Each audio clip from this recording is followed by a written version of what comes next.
Good night, viewers, and welcome to this another program of breaking down the issues. This program comes to you every Thursday night from 18:30 hours to 20 hours.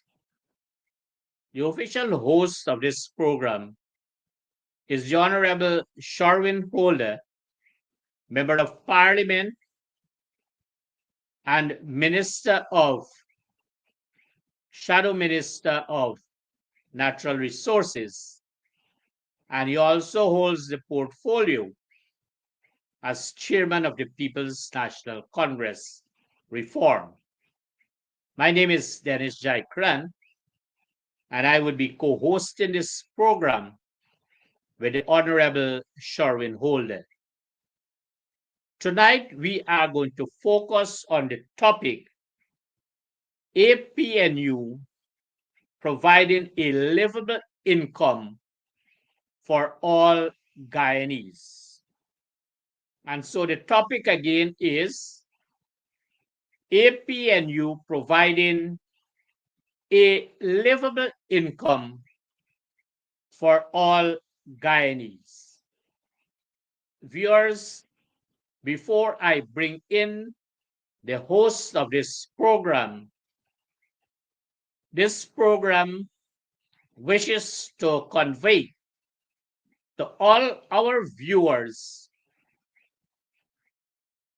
the many ways and the many forms you have contributed in terms of sending information to this program so that we can fashion our topics.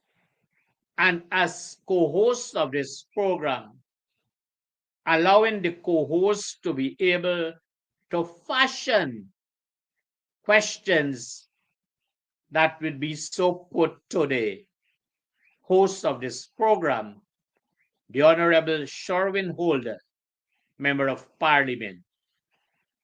Viewers, I want to take this opportunity at this time to welcome to this program, his program, so to speak, and breaking down the issues, the host, Honorable Shurwayne Holder, Member of Parliament, Shadow Minister of Natural Resources, and Chairman of the People's National Congress Reform. MP, welcome. Yes, thanks for joining me. Good night. Good night to you. Good night to your viewers. Thanks for joining me again on another edition of Breaking Down the Issues. I heard you address me as minister. I hope your tongue. Maybe, I, yeah. I hope it's You know, what's to come. Mr. Slow would always say, from his crystal ball. Maybe I would have borrowed his crystal ball for tonight. So thanks for having me. Thanks for joining me. Rather, I want to encourage those persons on the live to just take a second to share the live, share it far and wide. This is a program in which we dig down into the burning issues in the society, and we try to explain it as far as we can so that, all can understand what is it that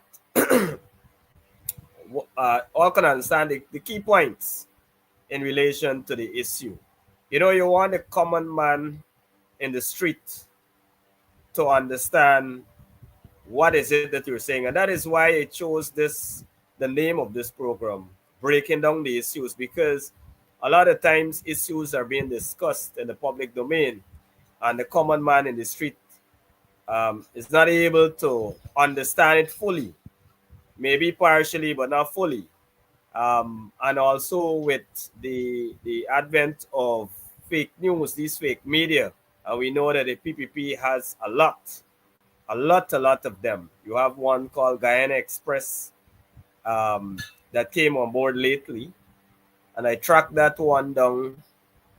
I did my own research, own investigation, and I recognized that the likely people associated with that fake media are those that are um, responsible for Sheriff and Guyana Daily News. Because when I track it down using various apps, I recognize the number associated with it was a number associated with Sheriff through a post about 3 years ago.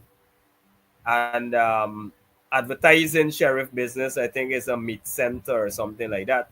And through some other means, I recognize that that is also another one coming out of the Sheriff, and we know where Sheriff is.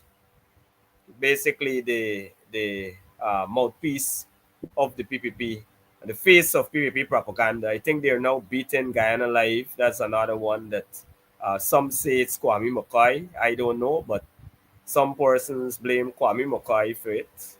Um, and then you got Sheriff Media coming out. And then you got other media houses which are generally aligned with the PPP, and many times, other than bringing the actual news, they will put a twist or to bring wholly false information, as we would have seen in the case of Newsroom. Just, I think, this morning or yesterday, claiming that a senior person in the a former leader of the opposition rather would have endorsed the PPP, and they had that all around. And I saw Mr. Harmon responding to it. Share the live, folks, so that we can have a big audience as possible as we drill down into tonight's topic. As Comrade Jaikaran has said, the APNU um, coalition providing a livable wage or a livable income for all Guyanese. That's the topic. That's the main topic tonight. We might branch into some other areas, but that is the core topic we want to discuss tonight, because it is important while we expose the PPP government.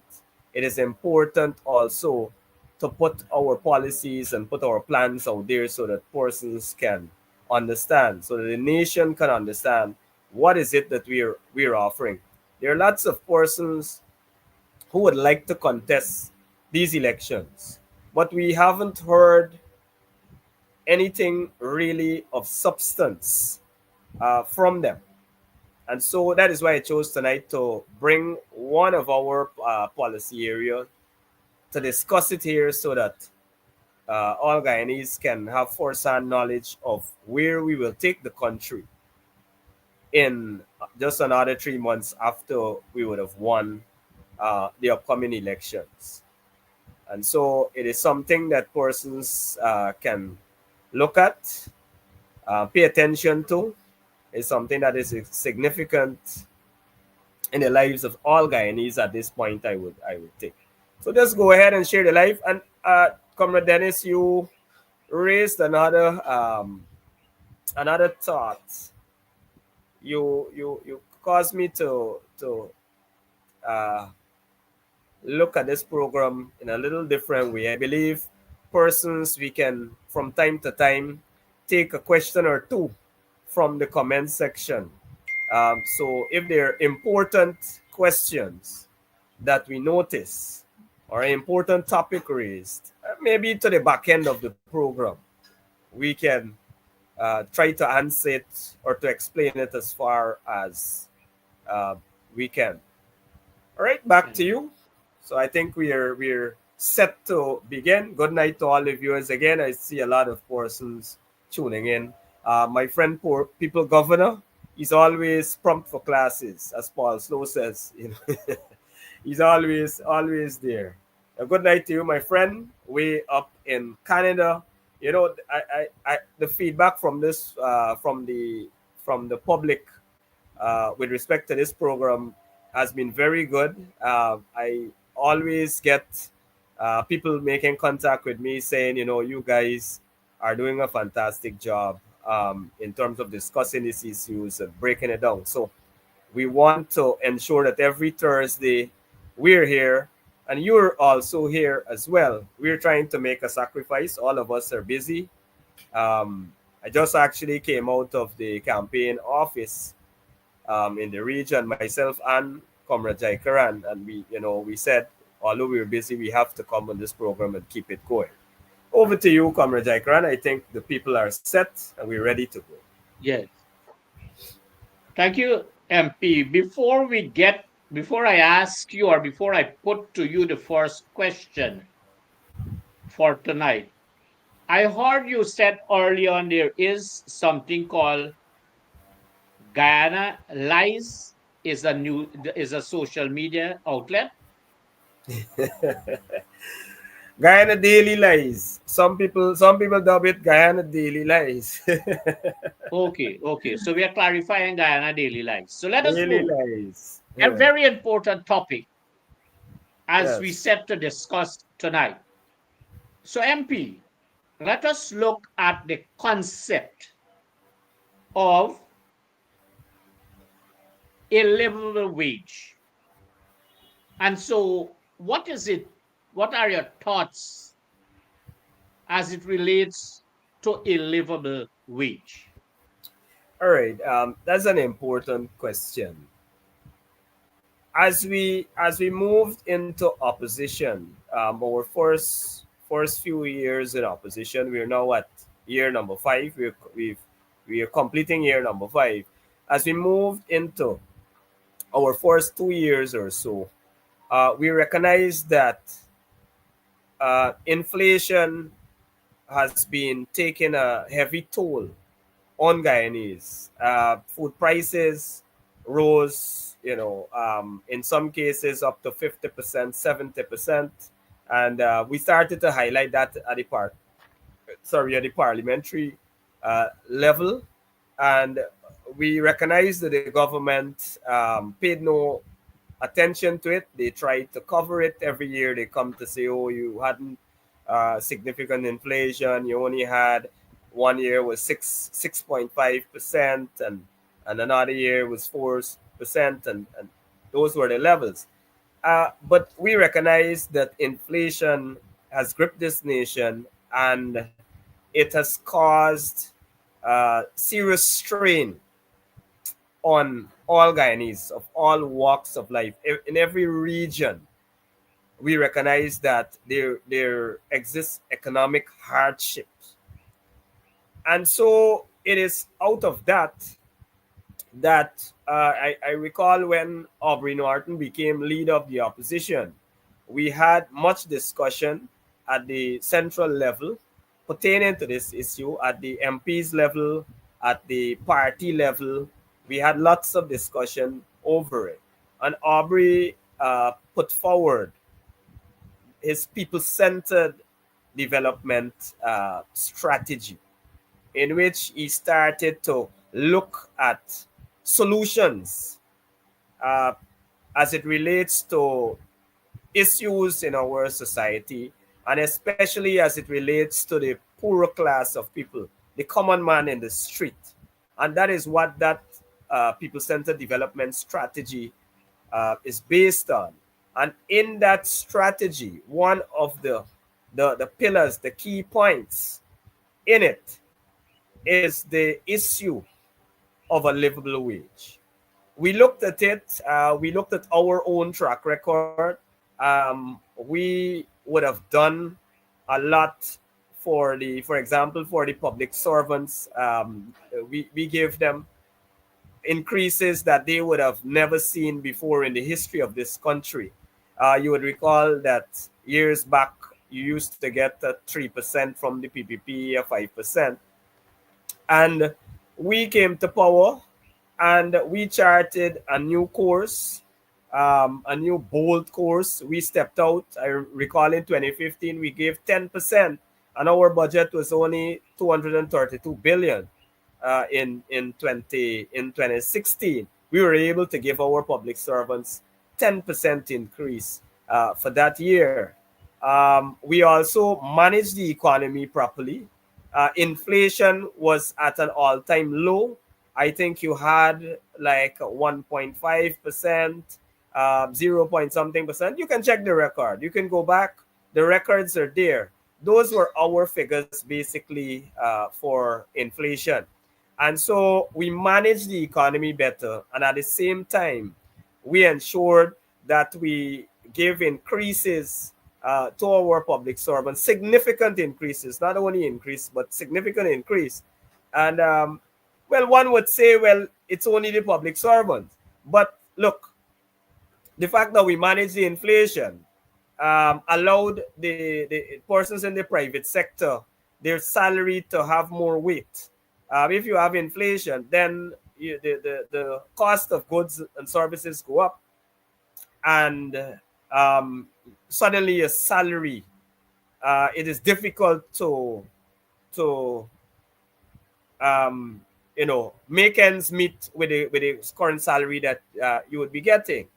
And so that is one way of looking at it. And another thing is that when you give, or when we gave rather, those increases to the public servants, you had tens of thousands of persons with a higher spending power, a bigger spending power. And so those persons would into go out there, and they would buy more groceries, more fish and meat, furniture, whatever they had to get to live their daily lives, whether it's clothing, to satisfy their needs generally. And so that boosted the economy. And it means that even those persons in the private sector, you had that spin off where they too are benefiting or were benefiting from higher wages. Because if your sale go up, then you would have a greater level of earnings, greater level of profit coming in. And so that is how we run the country at that stage. And so it is while we reflected on those issues. Oh, I should mention our pensioners as well. We moved them from around $11,000, $12,000, and we almost doubled it. We carried up to, I think it's $20,500, and that was significant at that time. If you ask persons now um, the value of $20,000, they would laugh at you, because over the last 5 years, inflation would have taken us over, and these guys have been lying about it. Um, they've been trying to suppress the numbers. At one stage they said, food inflation is only at the average food inflation is only at 14%. uh, and they have all these tricky ways of measuring it. But the reality is that major or main food items like rice, for example, those would have doubled in the last 5 years. If you check where we were and where the price for rice is now, I think it was about $1,300 a small sack, that 3 gallon small sack, and now it is about up to about $3,000, 2,500 to $3,000. Sugar has increased, flour has increased significantly, milk has increased significantly, and so greens. Now, these days, Comrade Dennis, if you go to the market, and I'm talking about the common man, you have to walk with no less than $10,000, $15,000 if you intend to buy greens for the week, along with meat and maybe a few other things. You have to walk with about $10,000, $15,000 currently in Guyana. And so it is these issues that we reflect upon, and the leader in his wisdom. And that is why I like Aubrey North. He's a thinker. He has tons of ideas. He sits up. He gets up at 4 o'clock in the morning, sometimes 3. I know he's up because sometimes we message each other, or if he has a question, he sends it to me early at that time. He's up and he does his research. Whatever he puts together, his programs and his policy positions, so that we can discuss it. And so he came with his people-centered development strategy, as I mentioned, and a key pillar of it is a livable wage for all Guyanese. And as a party, we would have embraced it. What does that mean? A livable wage would vary. Of course, as the name implies, it's a wage that you should be able to live on, to take care of your needs. But it will vary from person to person. Everybody's situation is different. It will vary based on the region, also the geographic location that you're in, because the price, for example, for, let's say, rice, the price for rice in Georgetown or in region 2, let's use region 2 as a rice producing region, will be way different, significantly lower than the cost for it in, let's say, in Kako, in somewhere region 7 in the interior, or maybe far on in region 1. The price is different because you now have to pay transportation and other fees to get those products there. And so cost of living, not cost of living, sorry, the livable wage or livable income will vary from person to person. But the overall idea is that every Guyanese, every Guyanese must be able to earn a livable wage. We are less than 1 million persons in this country, and we are earning, um, I think it's 1.5 billion dollars. I have to check the figures, either per hour or I believe it is every hour from the oil industry. I will double check it. But we're earning that much from the oil industry, and we're bound to earn so much more in the years to come. Some agencies are forecasting that we will earn as much as $2 trillion in a couple of years' time. That is double our current national budget. That is double our current national budget. Just let that sink in. So we have the capacity, we have the means as a country to ensure that every citizen, every person living in Guyana can earn and should be able to earn a livable wage. Now, we in the APNU, as soon as we get government, we are we are going to, and in fact, this process is already has already begun. We've already began looking at what a livable wage would mean, for example, in Region 4 for persons in specific regions. And so we have to gauge that against our policy and what and all that we will put out there to ensure that we accomplish just that, giving everybody a livable wage. Currently, what persons are getting, most Guyanese, or at least half the population, is working for under $200,000 per month. A significant section of the population is working for just around 120,000 dollars. I could tell you that even for a single parent, a single mother, or a single father, that $100,000 is nothing. You cannot. It is certainly not a livable wage, even for a single parent, a mother and a child or two children. It can't work, especially if you have, for example, rent to pay. You have your groceries bill, and the rent eats first, because if you don't pay your rent, then you will have nowhere to live. And so you have to take out significant portions from that 100,000. If you're living in Georgetown, it's worse. That is why I'm doing this. I'm comparing, because every region depends on your geographic location, depends on the situation, the family situation. A livable wage could mean different things. How many kids you have, and all of that you have to consider. Now, rent in Georgetown for a two-bedroom place, I'm not certain what it is now, but I would imagine that for a decent two-bedroom apartment, it can't be less than $50,000. I don't think you would get any decent two-bedroom apartment for less than $50,000. So imagine you're working for $100,000 and the rent alone carries $50,000 from you. You're just stuck with $50,000 remaining.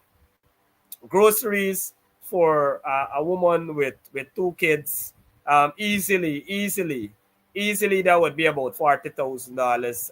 And I'm talking about the bare minimum here, nothing significant. You're not buying anything special. You're not buying ice cream and yogurt and these types of things. You're just buying rice, flour, salt, sugar, these things, milk, and they will add up to about $40,000. So where do you go? The money is finished. The money is finished right there. So we must be able to craft policies and programs that will allow in the shortest possible time our population to be able to earn a standard of income that can match their needs. And I think that will match their needs in terms of um, well, I should say their basic needs. And I think that is the definition of what we would call a livable wage. So to that single mother, it might be $150,000 to $200,000. We will have to establish a benchmark. We'll have to establish a benchmark. We believe that it will be somewhere to $250,000 based on what our economists are saying to us. And so, in our policy, however we craft our policy as the new government, we will ensure that persons can earn that much so that they can live comfortable lives. Guyanese deserve nothing less. Thank you very much, Ampli. Having established what we mean by a livable wage, I recognize that during that explanation, you made mention of policies and programs. Take us there to that position in which you can identify for the viewers the areas of focus that would so allow for Guyanese to benefit from a livable wage. Thanks for that question. We have a um, broad policy to cover it. We have lots of programs we want to introduce as the new government, which we're really excited to be the next government to be able to have Guyanese benefit in a significant way. One of the things we intend to implement almost immediately, and that would be in our next budget. We'll have to wait on the budget to get it done, and the budget could come at the end of the year or it could come very early in January. But one of the things we intend to do, we're committed to doing immediately, is to give a 35% increase to all of our public servants. Every single one of them, our teachers, our doctors, our nurses, our midwives, our community health workers, our security guards. We are looking to give every single one of them a 35% increase. And this is significant. This would be unprecedented. It would be unprecedented, Comrade Jaikaran.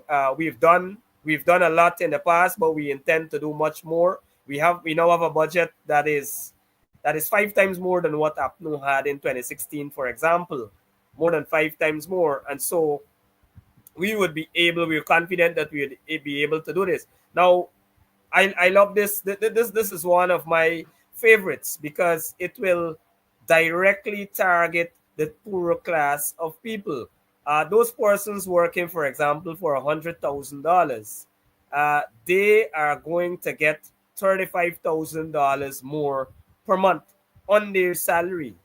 And if we give it at the end of the year as retroactively, as governments normally do, then you will be carrying home close to or in excess of $500,000 in terms of your back pay and your salary at end of the year. So you can plan for it, and you can have a wonderful Christmas at the end of the year in 2026 if we choose to go that way. In any case, if we give it monthly, you're still having we're still carrying you to that livable wage level.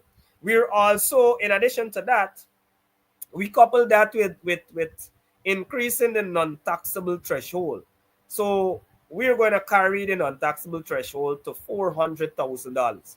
It therefore means that every person earning $400,000, less than $400,000 rather, they are not going to pay any income tax. So again, you can go and calculate it. Whatever you have on your pay slip as income tax, that will go straight into your pocket. So the only thing that you will be paying is that NIS, which guarantees coverage for you. So with that single program, that single policy position, we are going to put a better income in the pockets um, in the pockets of tens of thousands of persons that are employed with the government, and equally tens of thousands of persons that are not employed with the government. Because as I explained earlier, those public servants will naturally go out to buy whatever is it that they have to purchase. They would have a greater spending power, and therefore, for example, the woman selling the little mangoes and the bora and so at the market, she is now going to see her sale level increase, and so she too will benefit from that 35% increase, because um,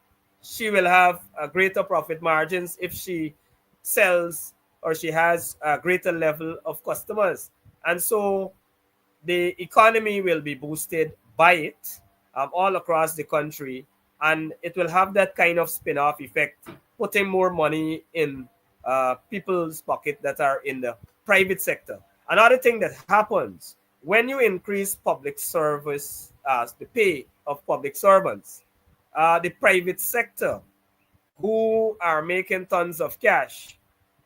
Sometimes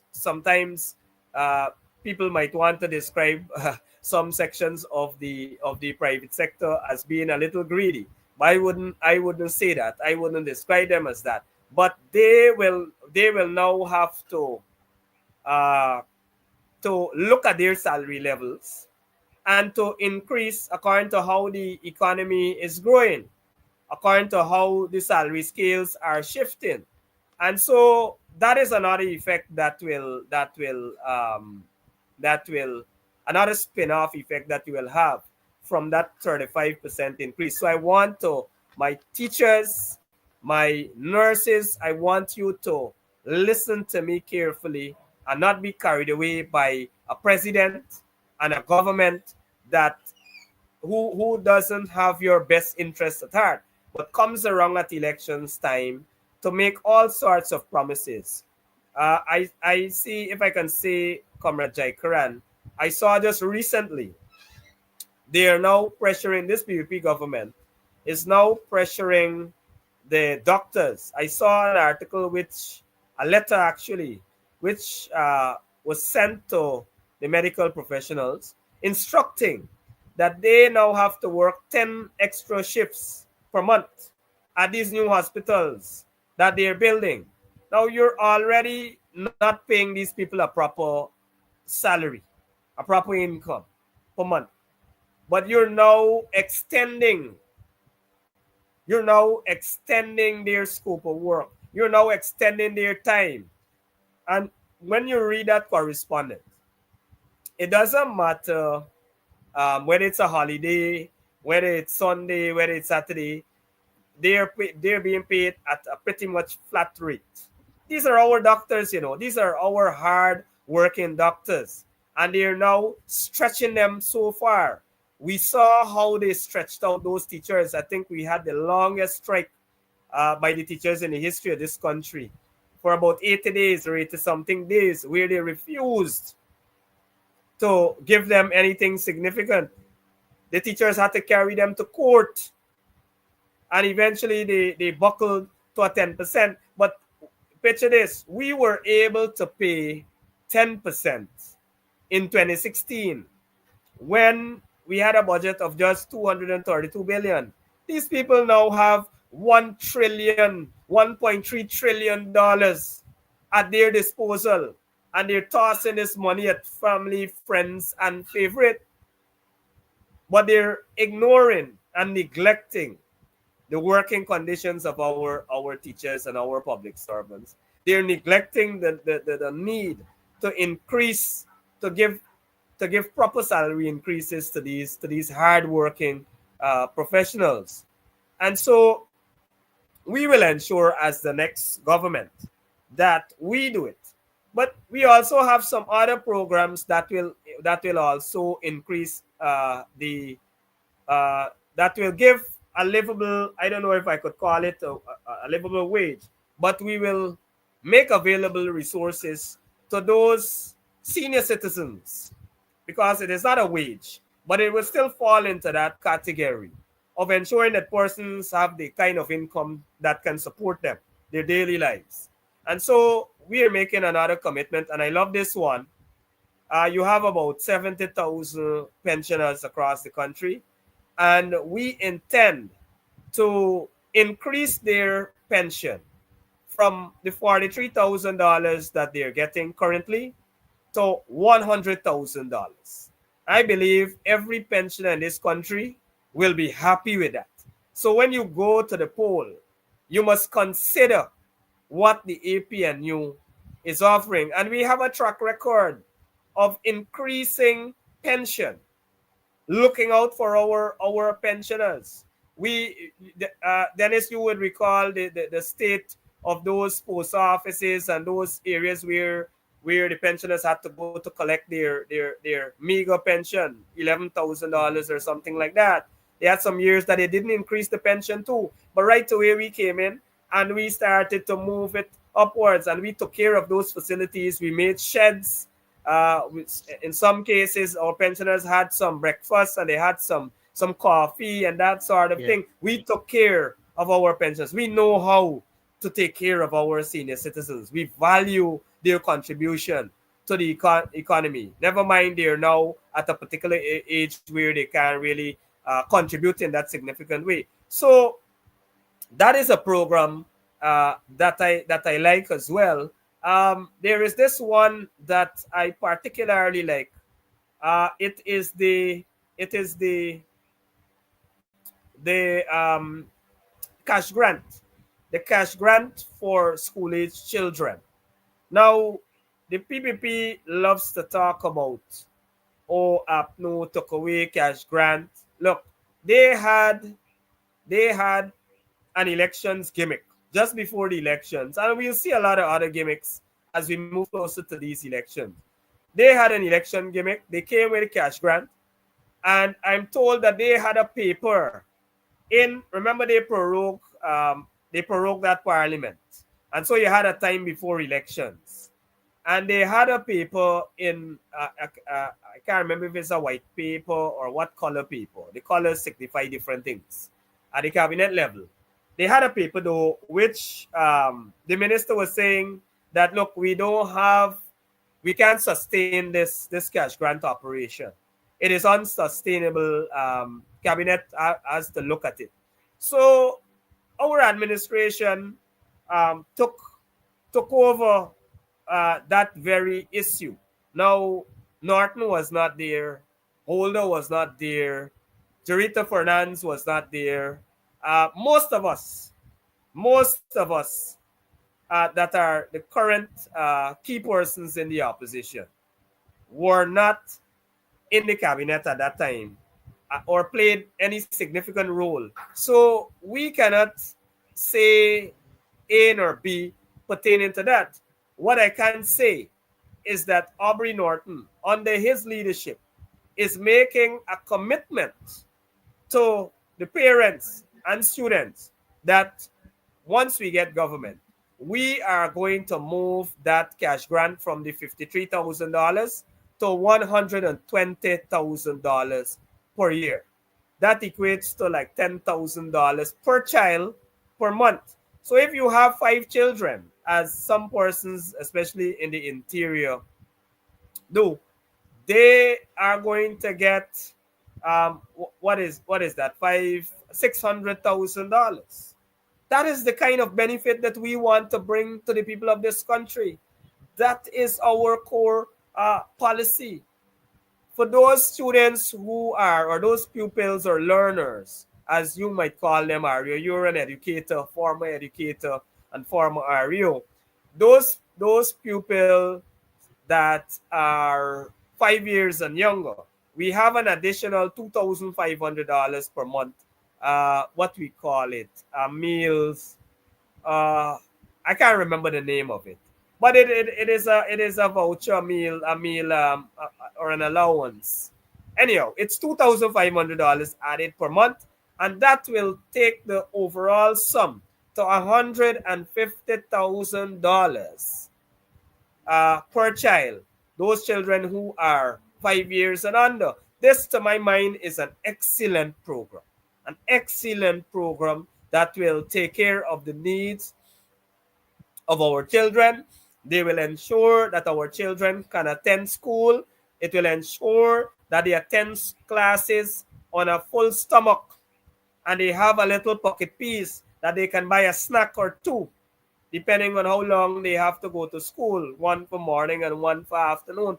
That is the kind of life the APNU coalition wants to bring, or wants to give, to every single Guyanese, regardless to your race, regardless to whichever political party you supported. Whichever political party, of course, we want to encourage you to vote on these policies.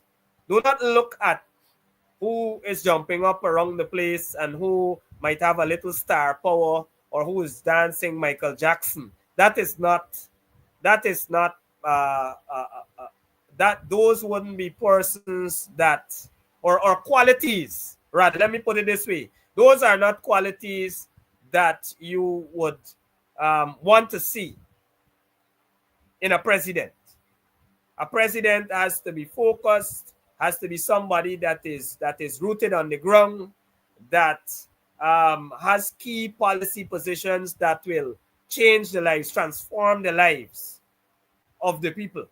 And that is what we see in Aubrey Norton. And these are policies that he would have endorsed. Of course, we did it as a collective, with him leading the ship, captaining the ship. And so we have lots and lots of great policies. And look, and all of this forms part of this livable income, All of this form part of this livable income. Let me Yeah. tell you another thing that we intend to do. Light bill, light and water bill, we intend to pick up the bill for persons, and this policy specifically targets the low income bracket people. People who are earning $10,000 and less. The government, APNU coalition government, is going to pay that bill for you. So you will receive a bill saying you don't owe anything. You don't owe anything from 10,000 if you're earning $10,000 or less. And most homes, or all homes, at a particular level, will have a light bill. An average bill might be about $7,000, $8,000, within $10,000. I'm talking about the poorer class of people. This policy is specific to the poorer class of people, because I don't think it would be fair for us to go and pay the bills of PPP millionaire friends, persons with big mansions, have 3 and 4 ACs running, and that is not the role that we should take up. But we're targeting people who have less. We want to give them more. We want them to have more disposable income in their pockets. And we're not talking, Irfan Ali likes to talk, and Jagdeo likes to talk about disposable income. Oh, they're ensuring $10 billion. Look, those monies that they're talking about is to cover certain programs. It is not specific to an individual. I am talking about $10,000. We're going to pay your light bill for you.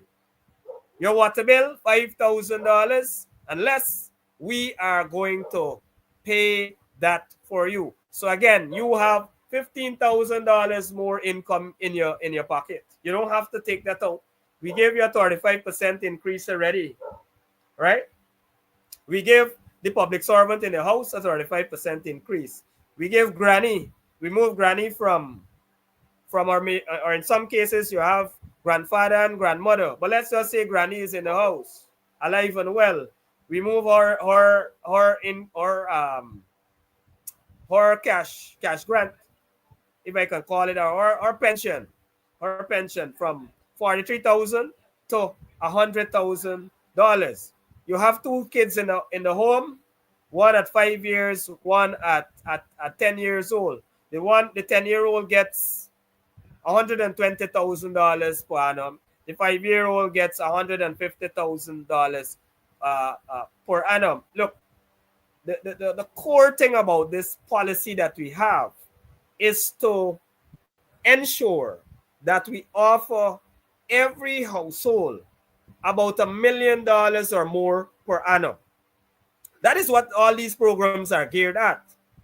That is what all these programs are geared at. And if you consider that those examples that I gave to you, granny alone will earn what? She earns $100,000. She gets $100,000 from the pension. Let's work the difference. She has in excess of $50,000 extra from what she's getting now per month. And what? That's 12,560. Granny alone puts $600,000 in that home. Right? You see where I'm going with this? The public servant in the house gets $35,000 more per month. That is what? That is close to $400,000 more if it isn't there as yet. 12 3 is 36, 360, 12 5 60. I think it's over about $420,000 or so. You would already gain over $1 million more in that home per annum just by those two persons. We haven't considered the kids as yet. We haven't considered that because you have another $120,000 coming from every child that you have in the home. We pick up that light bill per month, $10,000. That is another $120,000 per annum. We pick up $5,000 from your water bill. That's $60,000 more. You see where I'm going with this, Ario? Some Yes. families will benefit, I think, as much as $2 million more than what they are benefiting now from this government. That is what we intend to do for the people. Now, if you have a young child maybe that would have finished school, we're looking to train. And when I say we, the APNU coalition, we have another policy here that says, look, we are going to train at least 50,000 young people. 50,000 young people. And we are going to give to them $50,000 stipend per month to train you, to make you into something, to give you the kind of skill that the employable skill that when you finish that training, you can go out there and make your own money. You don't have to depend on our $50,000. Again, that will add up. That is another $600,000 coming into the home. I'm saying $2 million, but in some cases, some homes might get about $5 million, $3 million in terms of cash and other benefits, right? I saw the president talk about, they had this big celebration about gold. And I want to congratulate every Guyanese who would have studied and earned a degree. And so I have no problem with that. But that gold program needs refocusing, rethinking. A lot of the programs being offered, I don't know. I've never seen an employer ask you make a request or a job advertisement Say if you have gold, something with gold. I've never seen that. I don't know if you have ever seen it. You know, and what we will end up with in this country, we will end up with a lots of persons, thousands. In the case of gold, we see they said what 39,000. They said what they said uh, promise fulfilled, promise fulfilled. You know, promise kept. Now, I don't doubt that there are some there that got genuine degrees. If you're going to do a master's, for example, I have a master's. You more than likely have to read for that. So I don't have a problem with the online system in that regard. But I believe there needs to be a balance with some practical training. It can't only be theoretical. It cannot only be theoretical. We will have lots of people in this country that would have the paperwork to their name, but they have no genuine understanding of the area of study. I can foresee that is where this government is taking us. We are going to change that. We are going to change that. So we are going to bring 50,000 training programs. Well, not training programs, but we will train 50,000, at least 50,000 young people, and give them 50,000 per month, at least 50,000. Who knows? It might go up above that. Look, and we're still talking about this livable wage. This livable wage. Lots of people, especially in Region 4 and all across the country, are renting. And some of them are single mothers struggling. As I said before, the rent has to eat before you put food on that table. They're struggling to make ends meet. We know how rent in Georgetown is, and even in the countryside, it's about $40,000 minimum you have to pay for a simple 2-bedroom flat, and so it is quite expensive. And this is a project that came directly from Aubrey Norton, a rent to own project that we intend to implement, where suitable qualified persons, of course, there must be some criteria in terms of how you select. You can't rent for everybody. You can't have that program for everybody. But we think that is a better program where instead of you pay down on this house flat, you're renting now and you want to own your own home. You pay down on this house flat under the PPP. You have to pay all your money. You have to find it within a week. They come at you, find $600,000, find $1 million. You have to find it. You successfully found it, and now you have to wait 5 years. Either they didn't show you the house lot, or even if they show you, now you got to raise again. You got to raise income with your meager salary to try to get enough to even take a loan to start building. And so what we want to do, this policy will target qualified persons who, once it's approved, you're going to get your own home. We're going to build thousands of homes across this country. And once you qualify, you get that home, turnkey style, you move in, and then you start to pay it as rent. So you don't have that headache and that stress. Even that $35,000 that you were paying for someone else's home to live in for the time, temporarily, you won't mind. You are not going to mind paying it, right? Because you're now living in your own home. This is an investment, and everybody will value it. So that is an excellent program, I think, that can work for a lot of people. I see somebody in the comment said the VAT at 14% can be reduced to 9%. I totally agree. And we are looking at policies like that.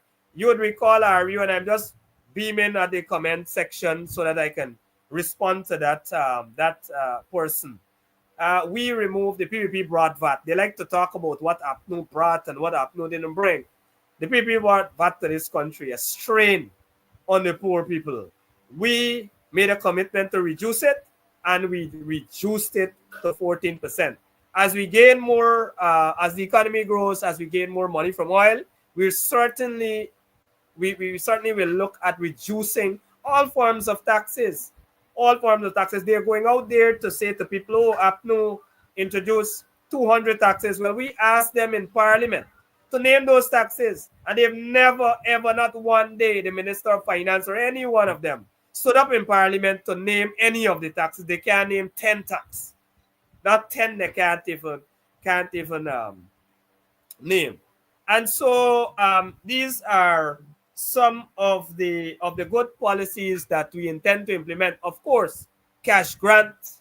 We are going to grant small business grants.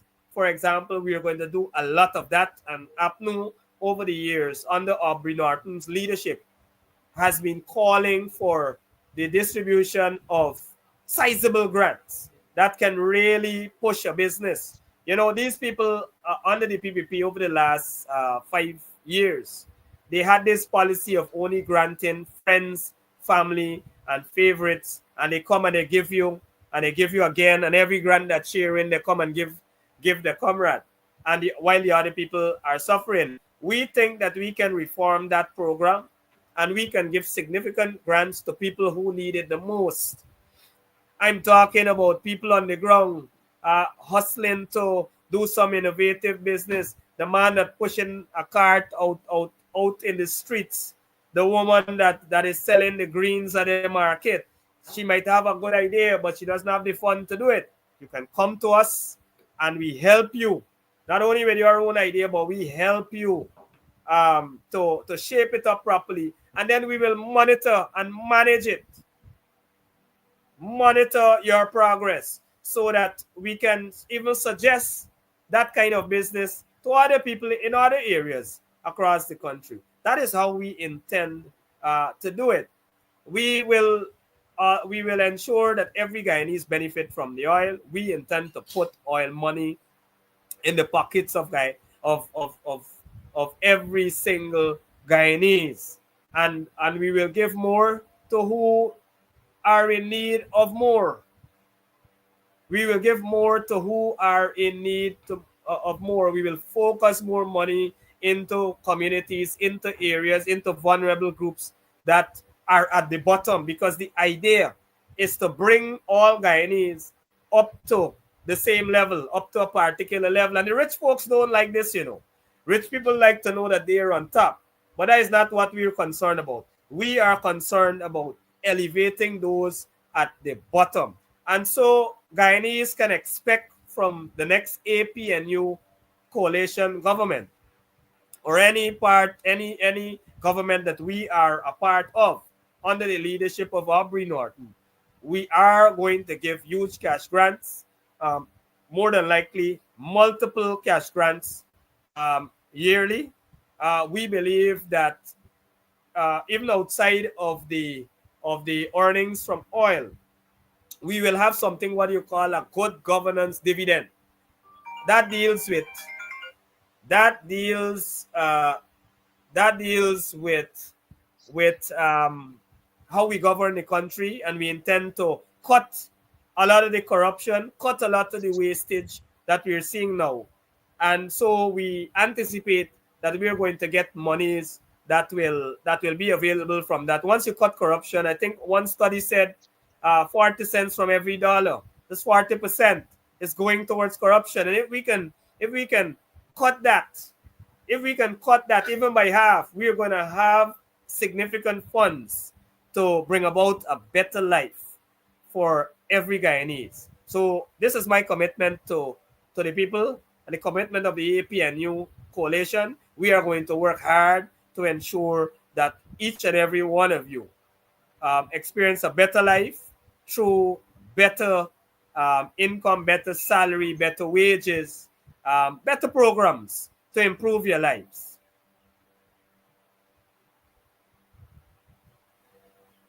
Thank you very much, MP. And that is why on these programs, we are pointing out to the viewers where the real value is. And so there should be no mistake as we approach 1st of September 2025, because we are getting it over to our viewers. But before I ask you the next question or point you to an area for you to give us your views, last night on the program Advancing the Cause, the program was able to bring to the attention of the viewers, as this program is now doing tonight, that today is the 12th day of June, 2 days away from Enmore Martyrs Day. And that 8% increase in salaries for 2025 as promised to our teachers, our public servants, members of our discipline services, they have still not received that 8% in salaries. And last night, the program asked them to recognize the level of discrimination and what consideration they must be as we arrive at 1st of September 2025. I thought it fit, MP, that this program should get that over again, so that people would become very conscious of these situations. Let me ask, or let me point to this here. Coming out of these policies and these programs and areas of focus that you would have made mention of just now, a number of important and major, more so significant projects would present themselves. And so I asked a question for you to point us in the direction as to how, again, in the very many ways and in the very many forms, that these projects would again have that income level as we are discussing on the program here. You mean our guidelines, our projects that we intend to? Yes, our projects. How it would put more money, how it would bring more employment, how it would cause more satisfaction, how communities would be developed, how persons are going to interact, how there's going to be that interlinkage between communities as it relates to roads and waterways. If you can point in that direction. Yeah, thanks. Certainly I will. In considering our policies, we look at the community level. And so what you want to do is to build sustainable communities. You want to look at the local economy and how your policy as a government will impact the lives of people at that community level. And so when we consider infrastructure, public infrastructure, when we consider healthcare, when we consider all the other areas of focus, we first look at the impact on the community level, because you want sustainable communities. And then you look at the wider region. You look at the wider region, and again, you look at how the region can sustain itself. What are the needs of the various regions? And so, in fact, I should mention this. I believe I'm told that when these regions were demarcated, the 10 administrative region, it was that thinking that the PNC had That is how we emerge with these 10 administrative regions. We mark them in such a way, uh, carved out those geographic boundaries in a way that each region should be able to have its own economic activities, its own infrastructure, and everything that goes with it, and be self sustaining. So it is really like 10 states, individual states, if I can call it that, that come together to make Guyana. Unfortunately, we see in a lot of regions, certain things are not being produced, certain things are not being done, and so we had to sit down and look at this thing holistically from those very angles before we could have crafted our policy. Now you ask the question how certain projects will contribute towards a livable wage and a better way of life for Guyanese. For example, our infrastructure policy. We intend to have massive infrastructural works across this country. And I should mention proper, done in a proper way, not the kind of infrastructure that we're seeing now, not that kind of vision or lack of vision. Our vision entails um, major inter-tongue roads where we link tongues, and major interregional infrastructure in terms of bridges and roads. And so we intend to link all the regions of Guyana. It's an ambitious target, a target that we intend to work feverishly towards in the next 5 years. We certainly will require a lot of funding to do it, but we will look at the very important ones we will have to prioritize and to begin our implementation. Uh, I could name one of them for you, for example, and I love this one, linking Linden to New Amsterdam. Now that will be a flagship, a flagship one. Could you imagine the time it takes for persons to, for example, take goods from Linden to New Amsterdam? You will take maybe about 6 hours to get there, and therefore your profit if you're doing that kind of trade. And I'm trying to link the infrastructure now with how you would make money or how it would improve your life. So even in terms of the time of travel, we can look at it from that perspective.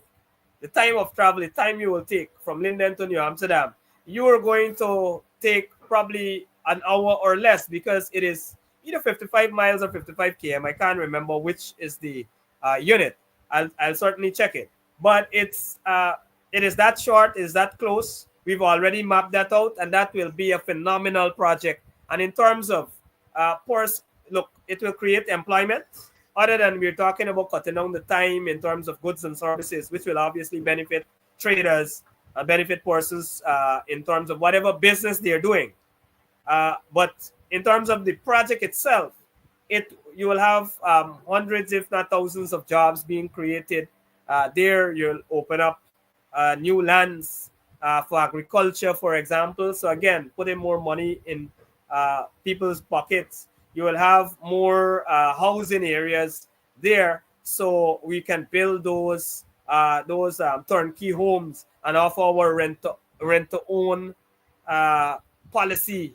We'll implement that policy as we open up more lands, and again, it leads to more money into people's pocket. We've said also we are going to, and I'm getting down into the infrastructure here. We are going to bridge the Essequibo at multiple points. We intend to uh, pave that road from Parika and get down all the way to Bartica. And Bartica will be a central point, because from Bartica you can get to Madia, you can get to Linden, and we will have to establish a bridge across the Essequibo, so that, sorry, we can link Region 2 to that point again. So look, again, this means more money in people's pockets. Again, the system to transport your goods and services is very poor. Currently, even the boat system is very, very poor. I heard the government talk about a new ferry for Region 2. Nothing is wrong with that, but we look at that policy. We've already said too that we are going to bring faster ferries, larger ferries, to transport goods and services, and that will obviously benefit the region significantly. But we will also, in the long term, bridge or connect region 2 to Bartica to region 3. And so if you're in Georgetown, there is not a hassle that you got to catch this boat, and if you miss the boat, you gotta wait another day or 2 days at the stelling. Time is money. Time is money. You would have seen the truck drivers complain when Ejil was in the region and they could not have traveled, and the big fuss on Facebook that caused him to go and apologize. We are going to build out that infrastructure that can link the regions, and so you won't have that kind of problem, and you will have increased economic growth. Persons will now see get will be motivated to invest more into their crops and their livestock, because you now have an easy way to transport it to the various markets. And so that is what our road infrastructure will look like. We have a what you call a riverine infrastructure policy, a riverine policy, where we intend to establish roads on riverbanks all across this country. We'll do it. We'll do it down the Berbice River. We've met with the folks there. They've bought into the idea. We show them how it can benefit.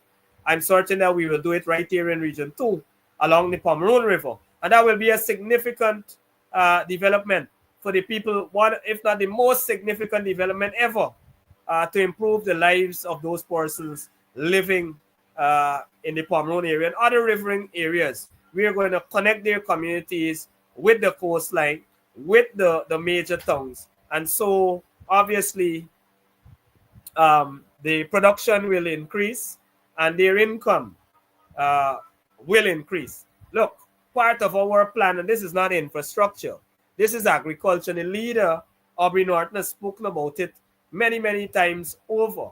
We need to have a proper agriculture plan for every region. We need to have a national agriculture plan, and then we need to have a regional agriculture plan. I believe we have to start at the regional level and then get to the national level, and then put it together. You have certain regions, you gotta ship certain stuff from the highway till to Mabaruma. Mabaruma imports a lot of various crops that they themselves can cultivate there. So we've got to look at it carefully. When we talk about food security, when we talk about reducing the cost of living, that is the key. We have to have a national agriculture plan that takes care of that. We've not seen that, unfortunately, from this government. What we have seen is a haphazard, a couple of black belly sheep here. Mind you, we're not hearing anything about that now. Those black belly sheep, they I don't know if they still exist.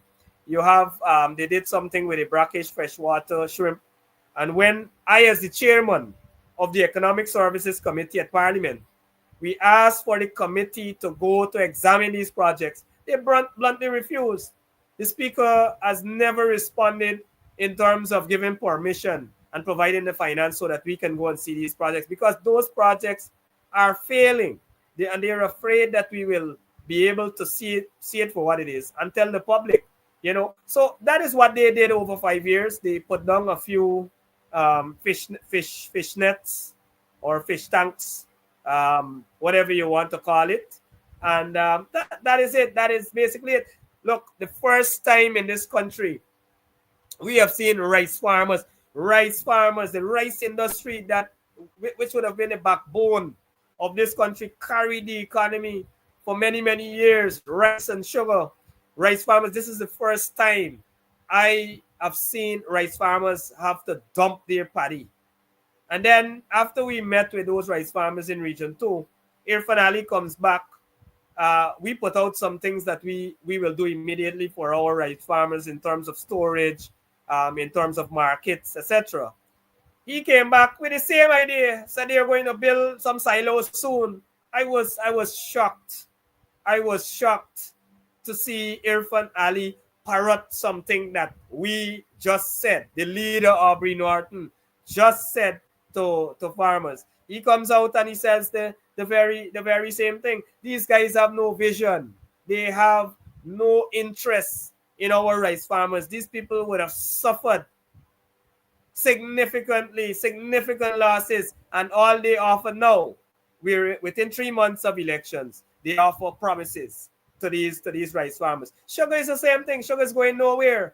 For 5 years they blame the opposition. This year I saw them say, it's the weather. So apparently rain didn't fall for 5 years from 2015 to 2020. We produced 92,000 tons of sugar with 3 estates open. They took it over the very next year, 2020, 2021, 2022. No year did they come close to it. In fact, they're making about half that amount. With 4 or 5 estates, they reopened sugar estates and they're making less. Could you believe it? And they've pumped more money, over $50 billion into sugar, and they're making less. What can they say to us? What can they say to the sugar workers? They would have failed them. They failed the sugar workers and they failed the rice farmers. And a lot of these people are their supporters. I am saying to you, if you're looking at this program, or if you have friends that are sugar workers or rice farmers, say to them, don't worry with the PPP. They're just a bunch of scamps trying to con you at election time. That is what they are. So, MP, I think we are out of time. So, Yeah, as I host, I think recognize. you should be given the opportunity for your closing remarks. Yeah. Look. Thanks. I want to thank the thousands of people who would have tuned into this program. I'm sorry that we're so much out of time, but we have a long list of policy positions. We have a long list of programs, very, very attractive programs that will ensure that every Guyanese earn a livable income, that every Guyanese can live a comfortable life that we all dreamed about for decades in this country. We now have that opportunity, but we have a government that spent 5 years fully focused only on their friends, their families, and their favorites. And now they're coming to you to tell you that they delivered for you when you know that is not true. And therefore, they're telling you that give us another chance for another 5 years, and then we will do these things for you. I think you have to make sensible decision. No longer can we focus on the party that we traditionally supported. Oh, it's Cherry Jagan. We love Cherry. Look, Cherry was a good man. Was a good man in many regards, but this is not Cherry Jagan's party anymore. Cherry Jagan's children said so, not Shurwayne Older. Cherry Jagan's children said it. It's not the party that Cherry founded. And Forbes, by the way, Forbes Borna was there also at that time. It's not the same party. These people that are in government are only focused on friends, family, and favorites. You saw what they did for 5 years. You experience the hardship. Please don't let us have another 5 years of the same. A change must come to Guyana. That change can come if you support the APNU coalition. Whatever form we take, whoever we partner with, the main thing is that you focus on our policies. We have some great policies for every single Guyanese at every age, gender, religion. We have great policies. And so I want to urge you to support us, to look at our policies, listen to our programs. And if you can relate to it, if you think that it is a good policy, then give us that vote And we're making a commitment. I am making that commitment to you that at the end of 5 years, we are going to deliver a better life and a safer country for all Guyanese. Thank you very much, Honorable Shurwayne Holder, Member of Parliament and Shadow Minister of Natural Resources and Chairman of the People's National Congress Reform. Viewers, we want to thank you very much for tuning in. Do look forward next week for this program. Same time, same day, Thursday, 18:30 hours to 20 hours. Good night, and may God bless you. Thank you Good very night. much.